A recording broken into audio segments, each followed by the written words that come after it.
Merci madame. Je voudrais tout simplement préciser que tous ces événements se sont passés au moment où je passais quelques jours dans mon village. Vous savez qu'avant les élections présidentielles ou les élections générales, comme on a pu les appeler après, plusieurs leaders politiques se demandaient ce que serait le Gabon en septembre 2023, parce qu'on s'attendait à un changement. Le changement serait de quelle couleur, de quelle forme? C'était la grande question que nous nous posions. On craignait que le changement se fasse peut-être dans la douleur si nous vivions les mêmes événements qu'en 2016. Nous craignons que le changement puisse se faire si au moins cette fois-ci le verdict des urnes puisse être respecté, et on craignait également que autre chose pouvait arriver. Mais ce qui est arrivé ne peut pas surprendre les Gabonais qui suivent la vie politique du Gabon depuis plusieurs années. Puisque vous ne pouvez pas avoir une alternance lors des élections présidentielles, mais l'une des solutions qui apparaissait possible était la prise du pouvoir par l'armée. Et finalement, c'est ce qui est arrivé le 30 août. L'armée a pris le pouvoir. Bon, je peux dire à la satisfaction du peuple gabonais, mais certains sont en train de se demander quelle est l'orientation de ce pouvoir. Oui, le pouvoir a changé de main, mais il ne suffit pas seulement de mettre Ali Bongo et ses équipes de côté en maintenant le système des Bongo, le système France-Afrique. Voilà pourquoi aujourd'hui nous demandons quelle est l'orientation que prendra le coup d'État qui s'est produit le 30 août. Notamment, plusieurs personnes me demanderaient est-ce que je ne vois pas les efforts qui sont faits. Et moi, je leur répondrais assez simplement, mais depuis des années, nous combattons ce que vous découvrez aujourd'hui. Vous découvrez des milliards dans des maisons des citoyens gabonais. Comment imaginer qu'un responsable politique puisse avoir des centaines de millions dans sa maison alors que les Gabonais n'ont pas d'eau? Les Gabonais, les jeunes Gabonais n'ont pas de fournitures scolaires. Les Gabonais n'ont pas de route. Et nous le combattons, et à chaque fois, on nous a considérés d'ailleurs comme des brebis galeuses, les oiseaux de mauvais augure. Mais les gens peuvent se rendre compte aujourd'hui que si les Gabonais n'ont pas connu de carrière régulière, si les jeunes Gabonais n'ont pas continué à bénéficier de leur bourse, si les retraités ne peuvent avoir l'ajustement de leur pension et certains sont encore dans la prépension, mais c'est tout simplement parce que l'argent qui devait résoudre ce problème était épargné dans les maisons de certains citoyens gabonais. Voilà pourquoi nous souhaitons fermement que cette transition permette au peuple gabonais de reprendre en main sa souveraineté. On demande au peuple gabonais qu'il permette régulièrement maintenant de contrôler l'action des gouvernants futurs. Voilà, madame.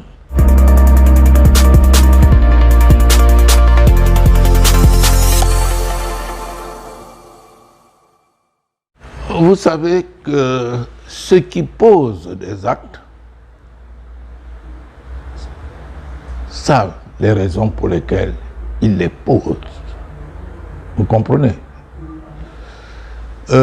Pour certains, le coup d'État aurait dû être une rupture.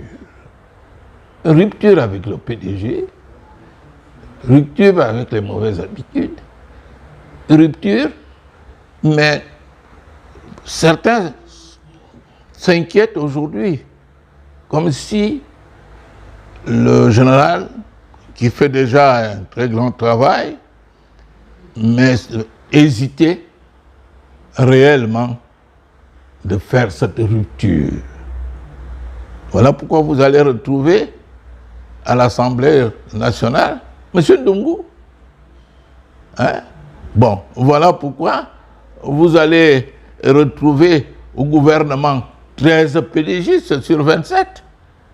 Voilà pourquoi, et nous nous demandons, est-ce qu'avec cette orientation, il y a vraiment coupure? Parce qu'en faisant revenir ce qui était déjà dans le système, on laisse entendre qu'on voudrait maintenir les mêmes méthodes,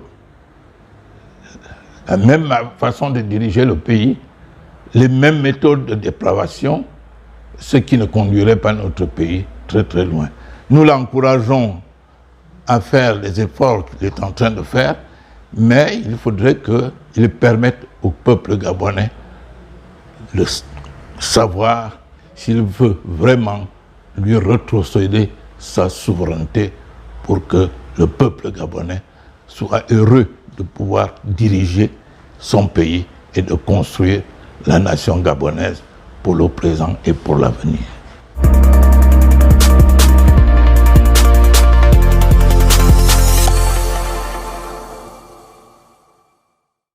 Le Morena est un organe politique de ce pays.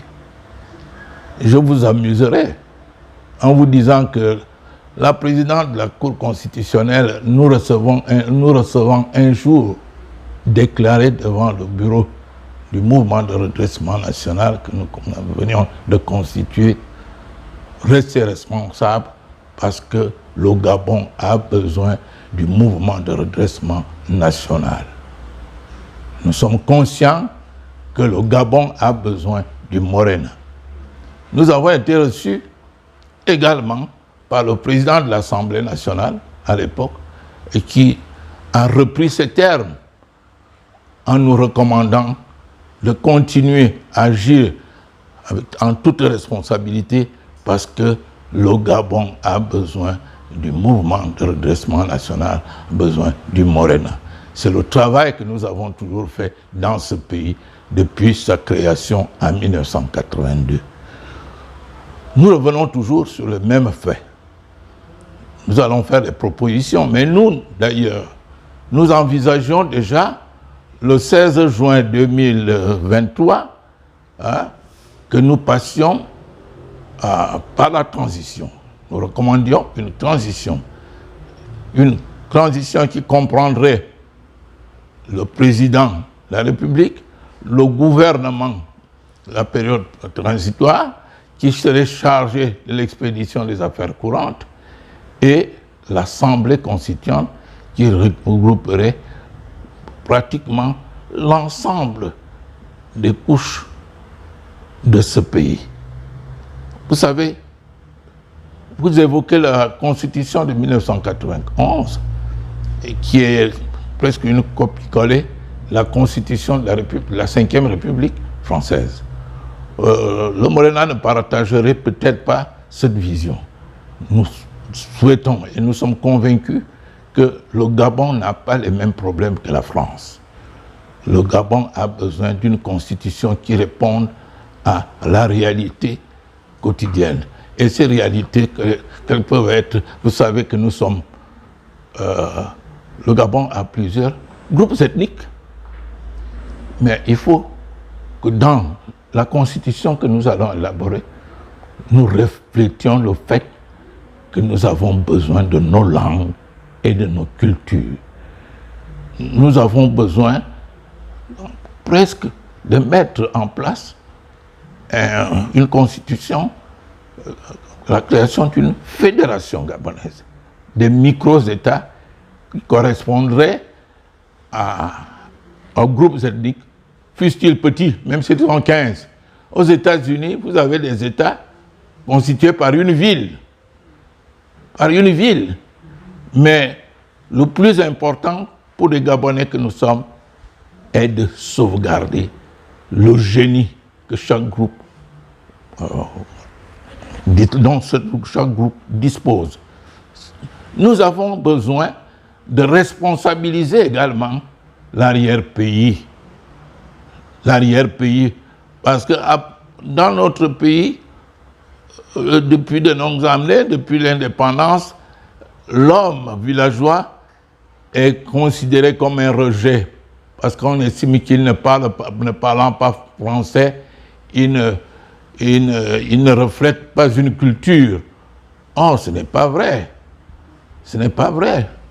Je voudrais vous dire, vous surprendre, que mon défunt papa un jour me disait, mais nous ici au village, on se demande ce qui se passe dans ce pays pour qu'on puisse traîner les gens dans la boue, tel que ça se fait, comme s'il n'y avait plus un vaillant garçon ou un groupe de garçons capables de défendre les intérêts de ce pays.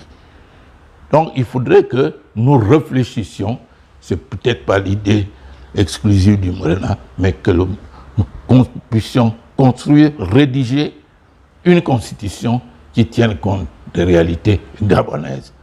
Et en plus de ça, essayer de mettre un terme à cette centralisation excessive qui fait du chef de l'État celui qui décide de tout.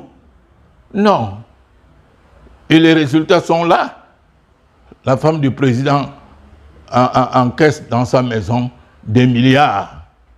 La centralisation excessive, parce que pour gérer les dossiers de la SEG de Franceville et de Boumango ou bien de Mouila, mais les décisions doivent partir de Libreville. Non, il faut que nous puissions concevoir une constitution qui fait en sorte que tous les Gabonais puissent participer effectivement à la construction de leur pays. Nous ferons de notre mieux si on nous associe.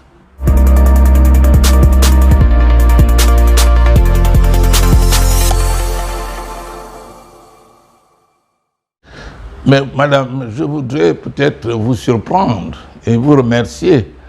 Vous savez qu'étant à l'intérieur, j'ai eu à m'interroger en disant que le président de la transition a prêté serment sur la charte de la transition, et je me demandais si les Gabonais pouvaient prendre conscience de cette charte, parce que la charte devant remplacer la constitution qui a été abrogée,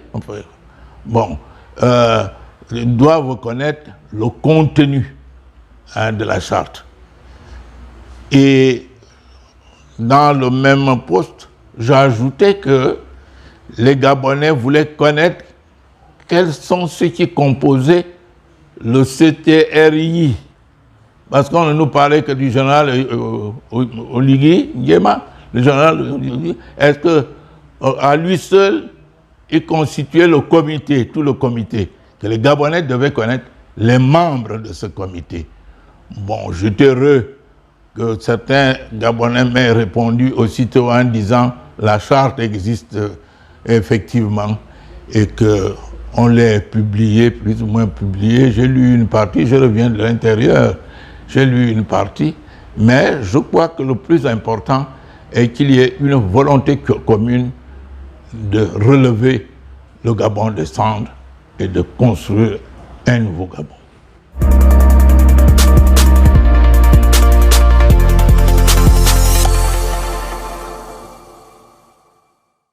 Mais quel est le parti qui existe au Gabon?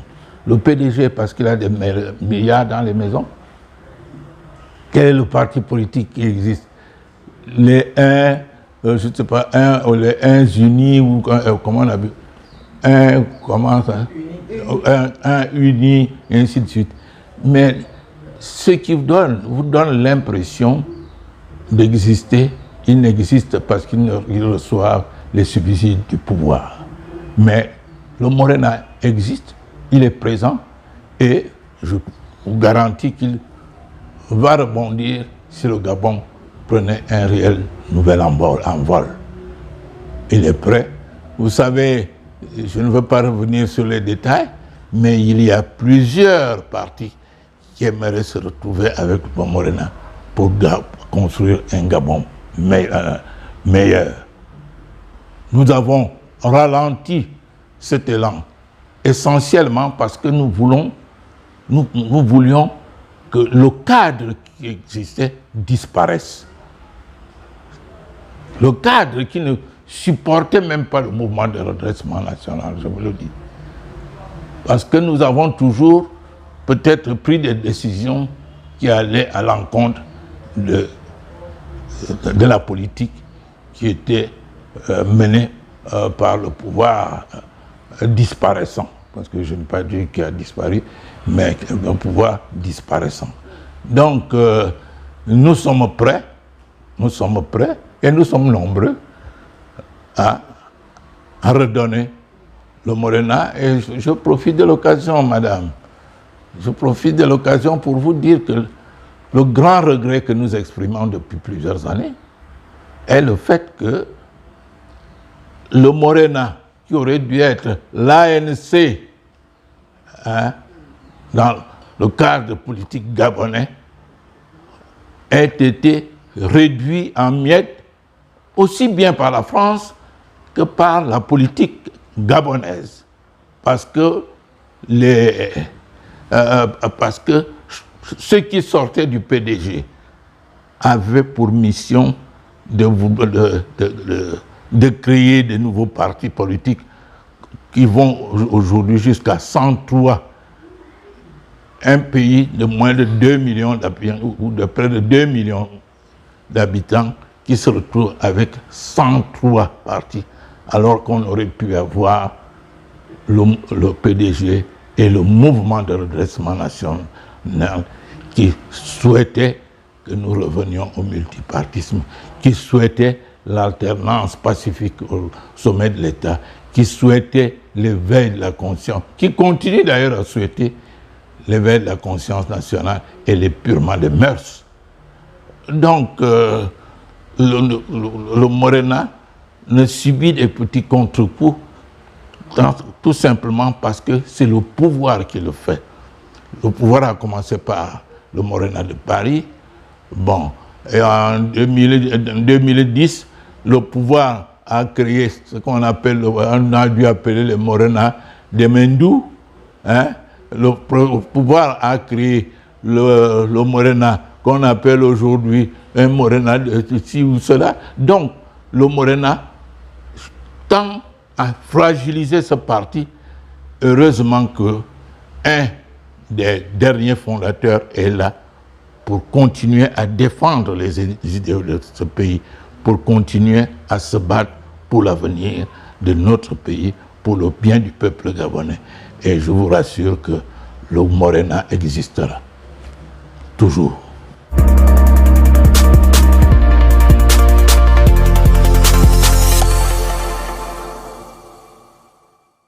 Je voudrais d'abord vous remercier pour avoir pris l'initiative de venir nous rencontrer.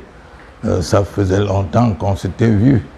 Mais je voudrais dire au peuple gabonais de croire en ce que font les militaires. Nous, quand on a envisagé la transition, on ne pensait peut-être pas à une transition militaire. Bon, cette transition militaire est arrivée dans les conditions que nous connaissons. Nous devons l'accompagner tout en étant vigilant. Le Gabon a besoin d'être un pays indépendant. Et je disais dans un des postes, d'une manière assez simple, que nous avons été suffisamment manipulés. On a été manipulés lors des indépendances, en déclarant que le Gabon et les autres pays africains étaient indépendants. Nous avons été manipulés avant le décès de Léon Mba, quand la France déclarait que c'est Léon Mba qui avait choisi Albert Bernard Bongo, alors que ce n'était pas vrai. On nous a manipulés en 1968 en créant un parti unique, en laissant entendre que le parti unique était le creuset de l'unité, le creuset du développement, ainsi de suite, des termes démagogiques. Bon, finalement, le parti unique a été une dictature. Bon, en 1990, après la destruction du mur de Berlin, un vent a soufflé laissant entendre que nous pouvions mettre en place le multipartisme et que le multipartisme nous conduirait à l'alternance au sommet de l'État. Mais depuis que cela a été fait, il n'y a pas l'alternance au sommet de l'État. Une nouvelle manipulation. Et je voudrais prier le peuple gabonais pour qu'il veille de sorte que le coup d'État de 2023 ne soit pas une occasion de manipulation du peuple de ce pays qui rêve à un avenir meilleur.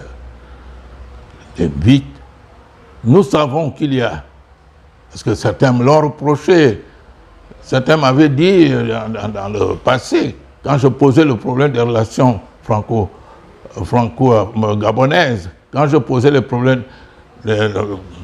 franco-africaines, que je gênais l'opposition en tenant de tels propos, parce que la France ne pouvait pas nous faire confiance. Pour eux, le pouvoir venait de Paris. Mais je me demande aujourd'hui, et je vous demande au général, est-ce que le coup d'État est venu de Paris? Pour le bien de notre pays, est-ce que le pouvoir est venu de Paris? Je voudrais dire au général Oligui que ce coup d'État ne soit pas une nouvelle manipulation du peuple gabonais. Madame, je vous remercie.